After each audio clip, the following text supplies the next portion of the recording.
Hi friends, hi I am C Anant Mehta. इस video में मैं आपको स्ट्रैटेजी बताऊंगा कि स्टडी लीव में एग्जैक्टली मैंने क्या करा था so that I cleared CA final in first attempt with a score of 409 out of 600। इसके पहले मैंने एक वीडियो बनाई है, वहां मैंने बताया था अपना पूरा पाथ, अपनी पूरी journey till my exam leave. इस वीडियो में मैं आपको अपनी एग्जाम लीव के आगे की जर्नी बताऊंगा। ठीक है, तो ठीक है, मैंने पिछले वीडियो में जैसे बताया था मेरा एसएफएम का एक रिवीजन जो है जब क्वार्टर फोर का ऑडिट चल रहा था उसके साथ ही हो गया था। मैंने एसएफएम जानबूझ के लिया था, मैंने एफआर नहीं लिया था, एफआर से स्टार्ट नहीं किया था क्योंकि वो मेरा स्टडी लीव नहीं स्टार्ट हुआ था, मेरा आर्टिकलशिप चल रहा था and it was quarter four. तो मुझे पता था कि मुझे बहुत लेट होगा और मुझे शायद दिन का 1 या 2 घंटा मिलेगा एंड अगर एफआर में ऐसे बिट्स एंड पीसेस में करूंगा तो कुछ याद नहीं रहेगा, वो फ्लो नहीं बैठेगा। एसएफएम में तो क्या एक इंडिविजुअल कॉन्सेप्ट है, राइट। आपको कोई भी अगर ब्लैक शोल्स मॉडल, तो ब्लैक शोल्स मॉडल आपने पढ़ लिया, उसके सम सॉल्व कर लिए, एक सम सॉल्व कर लिया अगर आप, तो आपका वो कॉन्सेप्ट रिवाइज हो जाता है और ये 1-2 घंटे में पॉसिबल है। इसके लिए मैंने एसएफएम से स्टार्ट किया था अपनी स्टडी लीव में क्योंकि मेरे पास टाइम था। अगर आप सीधा स्टडी लीव के पहले अगर आप सीधा स्टडी लीव से स्टार्ट कर रहे हो तो I suggest you go with FR, क्योंकि मेरा एसएफएम का रिवीजन हुआ, उसके बाद मेरा स्टडी लीव आया, उसके बाद मैंने सीधा एफआर से स्टार्ट किया। मुझे 4.5 मंथ्स की स्टडी लीव मिली थी, ना ज़्यादा ना कम, एग्जैक्टली 4.5 मंथ्स। उसमें मैंने एफआर से स्टार्ट किया and I took approximately 10 days जहाँ पे मैंने एफआर कंप्लीट किया फर्स्ट रिवीजन। एफआर के बाद मैंने उठाया था audit and audit was the most difficult part for me. देखो मुझे रट्टा मारने में थोड़ा प्रॉब्लम होता है। आई डिड अ मिस्टेक कि मैं सब कुछ रट्टा मारने गया। Maybe it would have helped me to score examination, because मेरी दिक्कत यह है कि अगर मैं किस चीज़ को, अगर मैं थियरी को रट्टा नहीं मार पाता हूँ तो मैं उसको लिख नहीं पाता हूँ। मैं जब घर पे प्रैक्टिस करता हूँ तब मैं लिख नहीं पाता हूँ, एग्जाम में हो जाता है। जैसे एग्जाम में हम बीकॉम के पेपर करते थे, राइट। तो बीकॉम में हम क्या करते थे, जनरली मैं क्या करता था कि मैं बीकॉम में बस कॉन्सेप्ट्स रीड करके जाता था एंड मैं खुद से लिख देता था। बट ये चीज़ मैं ऑब्वियसली सीए के पेपर्स में नहीं कर सकता। जो स्ट्रैटेजी मैं बीकॉम के लिए यूज़ कर रहा हूँ मैं सीए के लिए यूज़ नहीं कर सकता, तो मैं रट्टा मारने गया। मैंने इनिशियली प्लान तो किया था कि मैं हफ्ता या 10 दिन में अपना ऑडिट का फर्स्ट रिविजन कंप्लीट कर दूंगा, but unfortunately it took me around 20 odd days to complete first revision of audit, जिसमें मैं रट्टा मारने गया था एंड शायद उसमें भी मेरे को जितना याद है कि कंप्लीट नहीं हुआ था। उसके बाद भी 1 वीक मैंने ऑडिट एंड डीटी साथ में लिया था। ठीक है, तो क्योंकि मैंने अपना ऑडिट में इतना ज्यादा टाइम ले लिया तो मैंने डायरेक्ट टैक्स में फिर सिर्फ 4 ही दिन रखे थे फर्स्ट रिविजन के लिए। उसमें मैंने क्या किया था मैं आपको बताता हूँ। I don't recommend strategy. अगर आप ऑडिट को हफ्ता या 10 दिन में कंप्लीट कर देते हैं तो आपको डायरेक्ट टैक्स का एक बड़ा रिवीजन रखना चाहिए, अगेन वीक या 10 डेज का। तो मैंने क्या किया था मैं वो बता रहा हूँ। ठीक है, तो मैंने 4 दिन का ऑडिट डायरेक्ट टैक्स का अपना रिवीजन रखा था। उसमें मैंने क्या करा था कि 4 दिन में मैंने सिर्फ कॉन्सेप्ट्स रिवाइज किए थे, मैंने एक भी सम नहीं देखा था, मैंने सिर्फ कॉन्सेप्ट्स को रिफ्रेश किया था एंड मैंने सिर्फ रिवीजन वीडियोस लगाए थे। भंवर बोराना सर के रिवीजन वीडियोस देख रहा था। कॉन्सेप्ट को मैं भंवर बोराना सर की कॉम्पैक्ट को रीड कर रहा था, कॉन्सेप्ट्स को दिमाग में बैठा रहा था, फिर से रिकॉल कर रहा था, रिवाइज कर रहा था। 4 दिन में मैंने सारे चैप्टर्स के लिए किया था, B it international tax, B it अपना डायरेक्ट टैक्स जो नॉर्मल है वो। मैंने पेनल्टीज के लिए मैंने यश खंडेलवाल सर के लेक्चर्स देखे थे, मैंने वो भी पिछले वीडियो में बताए थे, जिसमें मैंने पेनल्टीज को अपने रिवाइज किया था। यश खंडेलवाल सर ने पेनल्टीज को याद कराने की एक ट्रिक बताई थी, मैंने वो पेनल्टीज रिवाइज करी थी।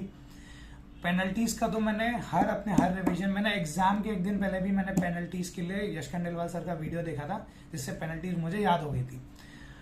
उसके बाद मेरा इनडायरेक्ट टैक्स का रिवीजन चला था, that took approximately a week और मे बी 6 डेज, वीक या 6 डेज उससे कम लगा था शायद इनडायरेक्ट टैक्स में। वहां पे मैंने क्या किया था, वहां पे मैंने यशवंत मंगल सर की रिवीजन वीडियोस देखी थी, फिर मैंने यशवंत मंगल सर की जो क्वेश्चन बैंक थी वो देखी थी, सारे सम्स देखे थे। इनडायरेक्ट टैक्स मेरा अच्छे से हो गया था 1 वीक के अंदर। फिर मैंने वापस से स्टार्ट किया एफआर का रिवीजन। ठीक है, सेकेंड रिवीजन एफआर का सेकेंड रिवीजन जो है मेरे ख्याल से 5 या 6 दिन लगे थे मुझे पूरा एक फ्लो में एफआर कंप्लीट करने में। एफआर में कोई सच स्ट्रैटेजी होगी तो मैं आपको एक इंडिविजुअल वीडियो भी मैं अगर बना दूंगा, अगर मुझे कुछ रिकॉल होगी तो। एफआर में 5 से 6 दिन लगे। फिर मैंने एसएफएम का रिवीजन किया। एसएफएम में अगेन एसएफएम में मेरा थोड़ा 6-7 दिन लग गया फिर से, क्योंकि एसएफएम मैंने आपको बताया था मैंने अराउंड अप्रैल में किया था, राइट।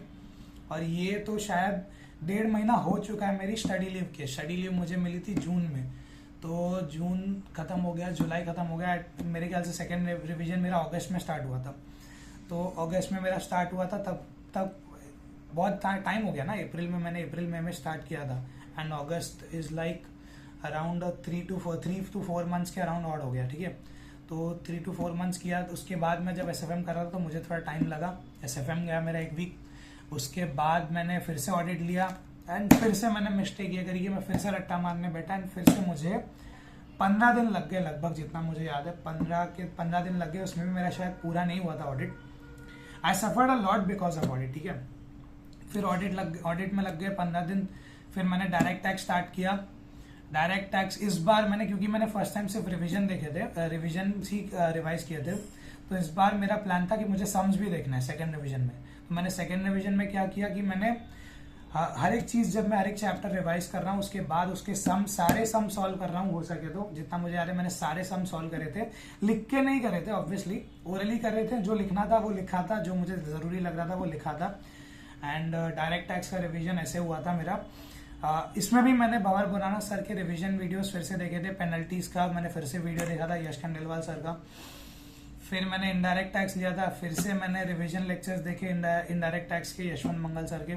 एंड फिर से मैंने इस बार मैंने सारे सम सॉल्व नहीं किए इनडायरेक्ट टैक्स के, क्योंकि मैंने पहले कर दिए थे। हाँ, एफआर और एसएफएम में भी मैंने सारे सम सॉल्व नहीं करे थे, क्योंकि मैंने पहले कर दिए थे। तो जो फर्स्ट रिवीजन में मैंने इंपॉर्टेंट मार्क कर रखे थे सम्स, मैंने उन्हीं को यहाँ पर सॉल्व करे सेकेंड रिवीजन में, ठीक है। फिर थर्ड रिवीजन में, तब मेरा थर्ड रिवीजन आया, तो मैंने थर्ड रिवीजन ऐसे रखा था कि एफआर को मैंने थर्ड रिवीजन रखा ही नहीं था। एफआर का मैंने थर्ड रिवीजन सीधा प्लान करा था एफआर के एग्जाम के पहले 5-6 दिन, ठीक है। उसके पहले मैंने ऑडिट प्लान रखा था, क्योंकि ऑडिट मुझे बहुत तकलीफ दे रहा था, तो मुझे ये रखना था कि ऑडिट मेरा फ्रेश होना चाहिए। उसके पहले 5-6 दिन के पहले के 4-5 दिन मैंने ऑडिट रखा था।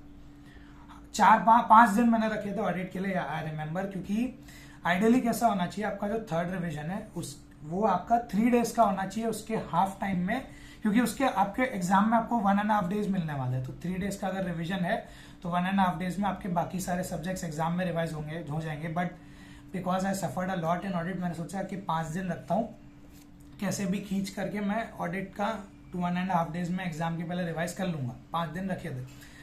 तो उसके ऑडिट था उसके पहले मेरा था इनडायरेक्ट टैक्स, उसके पहले था डायरेक्ट टैक्स।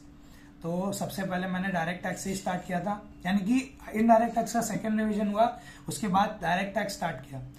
और क्योंकि मेरा डायरेक्ट टैक्स फ्रेश था, तो अब मैंने रिवीजन लेक्चर्स नहीं देखे थे। 3 डेज में मैंने क्या किया, कॉन्सेप्ट रीड करे, सम सॉल्व करे, कॉन्सेप्ट रीड करे, सम सॉल्व करे, वो भी जो एकदम इम्पॉर्टेंट है वही।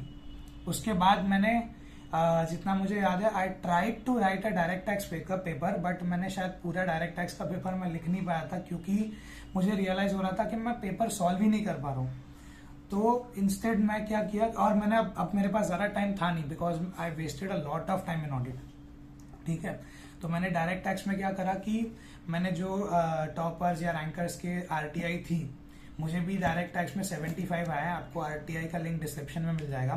तो जो ऐसे लोगों के पेपर्स थे, मैंने वो देखे कि वो कैसे सॉल्व कर रहे हैं, क्योंकि मुझे क्लिक ही नहीं हो रहा था कि मुझे कैसे करना पड़ेगा। अगर कंप्यूटेशन है तो मैं कैसे सॉल्व करूँ, कैसे करूँ। तो मैं वो देख रहा था, मैं सजेस्टेड आंसर्स देख रहा था पुराने पेपर्स के, ताकि मुझे पता चले कि हाँ हमसे क्या एक्सपेक्टेड है। ये डायरेक्ट टैक्स की बात हो गई। डायरेक्ट टैक्स के बाद फिर इनडायरेक्ट टैक्स भी मैंने 3 डेज का रखा था। इनडायरेक्ट टैक्स में मुझे एक सेंस ऑफ कॉन्फिडेंस था कि इनडायरेक्ट टैक्स में आई विल स्कोर गुड, और इनडायरेक्ट टैक्स मेरा अच्छा गया था। तो मतलब मेरा इनडायरेक्ट टैक्स अच्छा था। तो इनडायरेक्ट टैक्स भी मैंने आइडियली मैंने इसमें कोई पेपर सॉल्व करने की कोशिश नहीं करी थी, बट इसमें मैंने कोशिश करी ये रखी थी कि मेरा सारे सम्स वगैरह जो है वो अच्छे से हो जाए। और इनडायरेक्ट टैक्स में मैंने आई गेस शायद कुछ एमसीक्यूज वगैरह भी सॉल्व नहीं करे थे। हाँ, डायरेक्ट टैक्स में जब मैं केस सिनेरियो सॉल्व करने बैठा था, तो मुझे दिख रहा था कि मेरे बहुत सारे केस सिनेरियोज रॉन्ग जा रहे हैं, जो आरटीपी एमटीपी के हैं। तो पर मेरे पास अब ज़्यादा टाइम था नहीं, तभी यश खंडेलवाल सर ने एक वीडियो डाला था जिसमें उन्होंने आईसीआई बुकलेट के सारे एमसीक्यूज सॉल्व करे थे, केस सिनेरियोज। मैं कुछ नहीं करता था, मेरा डायरेक्ट टैक्स का रिवीजन हो चुका था, फिर भी मैं जब मेरा इनडायरेक्ट टैक्स एसएफएम ऑडिट का रिवीजन चल रहा था तब मैं क्या करता था, खाते पीते टाइम यश खंडेलवाल सर का वो लेक्चर सामने लगा के बैठ जाता था। कॉन्सेप्ट्स मेरे बहुत फ्रेश थे डायरेक्ट टैक्स के, तो मुझे कॉन्सेप्ट्स तो क्लिक होते थे, सर बताते कि ये केस सिनेरियो ऐसे सॉल्व करना है, ये ऐसे सॉल्व करना है, तो वो मैं देखते रहता था। तो इस तरीके से मेरे, शायद मैंने पूरा वीडियो देख लिया था, सारा जो भी शायद 1 या 2 पार्ट थे सारे देख लिए थे, सारे केस सिनेरियोज देख लिए थे, और सर ने शायद 3 आवर्स में ही करे थे जितना मुझे याद है। फिर इनडायरेक्ट टैक्स में भी मुझे ये डाउट था कि मैं कैसे केस सिनेरियो सॉल्व करूंगा, बट स्टिल मैं उसमें कुछ कर नहीं पाया बिकॉज मैं डायरेक्ट टैक्स को ज़्यादा टाइम दे दिया। ऑडिट के केस सिनेरियोज वगैरह में मैं ज़्यादा सफ़र कर नहीं रहा था। मैंने प्रज्ञेश सर की केस सिनेरियो की बुकलेट मंगाई थी, वो बुकलेट जो थी सर की ऑर्डर करी थी, बट स्टिल मैं सॉल्व नहीं कर पाया। सिर्फ मैं प्रोफेशनल एथिक्स मैंने सॉल्व करा था, उसमें से आई गेस अगर 100 MCQs हैं, 100 के अराउंड थे, उसमें से मेरे 80% राइट जा रहे थे, तो I had a pretty much good confidence in audit. उसके बाद एसएफएम में MCQs में मुझे थोड़ा डर था, तो मैंने उसके लिए past MTP RTP last 2 attempt की जो है मैंने उसके केस सिनेरियोज देख लिए थे। तभी तो पास्ट पेपर के MCQs आते नहीं थे, शायद इस नवंबर 24 अटेम्प्ट से वो रिलीज हो रहे हैं आपको, तो आप वो देख सकते हो।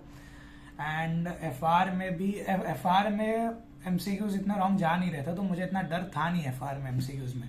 स्टिल मैंने पास्ट MTP RTP के सारे MCQs देख लिए थे।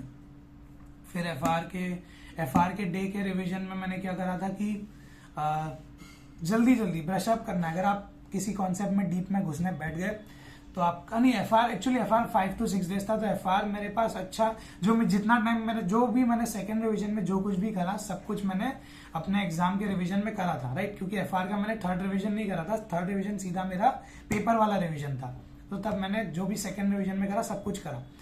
फिर FR के बाद SFM में, तो हाँ SFM में you need to go quick. SFM में you don't have the privilege of revising it over 5 or 6 days, right. जल्दी कॉन्सेप्ट देख लिया, एक आधा सम देख लिया, मूव ऑन। जो भी प्रोफेसर्स के आपने लेक्चर्स देखे होंगे वो आपको एक लास्ट डे रिवीजन का इंपॉर्टेंस भी इशू करेंगे, तो मैंने तो वही करा था। भाविक चौकसी सर ने इंपॉर्टेंस इशू करा था, मैंने वही इंपॉर्टेंस के सम्स देखे थे, सिंपली ट्रस्टिंग भाविक सर, क्योंकि अब मेरे पास ऑप्शन भी नहीं है and I trust Bhavik sir, तो मैंने वो कर लिया था। उसके बाद ऑडिट के रिवीजन में I suffered a lot. Audit के रिवीजन में आई थिंक मैंने अतुल अग्रवाल सर के क्लासेस से जो इम्पोर्टेंस रिलीज होती है वो इम्पोर्टेंस मैंने फॉलो करी थी कि ये एसेज इम्पोर्टेंस है, ये चैप्टर इम्पोर्टेंट है। A, B और C कैटेगरी करके सर देते हैं। एंड आई रिमेंबर कि एग्जाम के एक दिन पहले रात तक मैं अपने दोस्त को कॉल कर रहा हूँ और मैं सिर्फ A कैटेगरी ही कर पाया था रात के 10-12 बजे तक। फिर मैंने B कैटेगरी को जल्दी देखा, बस रीड कर रहा था। B को, C को भी एकदम बस रीड करके गया था मैं, ठीक है। स्टिल मतलब हमारा पेपर आई थिंक कि नवंबर 24 का ऑडिट शायद इजी था, तो मैं कर पाया अच्छे से। एंड उसके बाद बीच में SFM बता दिया, ऑडिट बता दिया। डायरेक्ट टैक्स में भी ये दिक्कत होगी कि आप इतने सारे कॉन्सेप्ट्स हैं कि आप उसको रिवाइज नहीं कर पाओगे, तो keep pace with the concepts करो।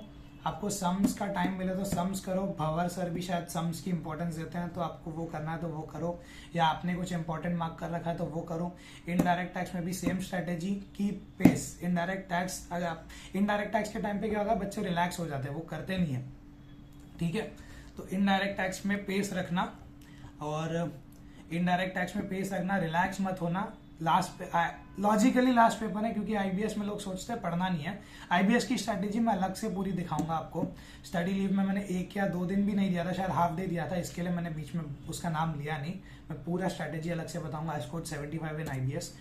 तो हाँ, IDT की बात करूँ तो IDT में भी पेस रखना and try to complete the revision of IDT with important sums in 1.5 days। मैंने IDT में ये करी थी कि मैंने यशवंत मंगल सर का जो प्लानर था 1.5 दिन का वो फॉलो किया था, बट मुझे ऐसा लगता है कि उसमें कनेक्ट नहीं था। पहले शायद सर ने कोई एक चैप्टर बताया था, फिर फॉर एग्जांपल सर ने 4th चैप्टर पहले बोला, फिर सर ने 1st चैप्टर बोला।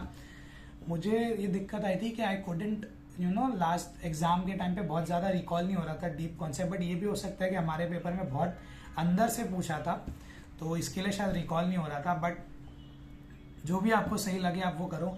आइडियली आप पहले देख लेना कि आपको फ्लो में जाना है, यानी चैप्टर 1 to 10 करना है, ऐसा 1 to 3 4 5 6 करना है, या आपको यशवंत मंगल सर का जो प्लानर है वो भी आप फॉलो कर सकते हो।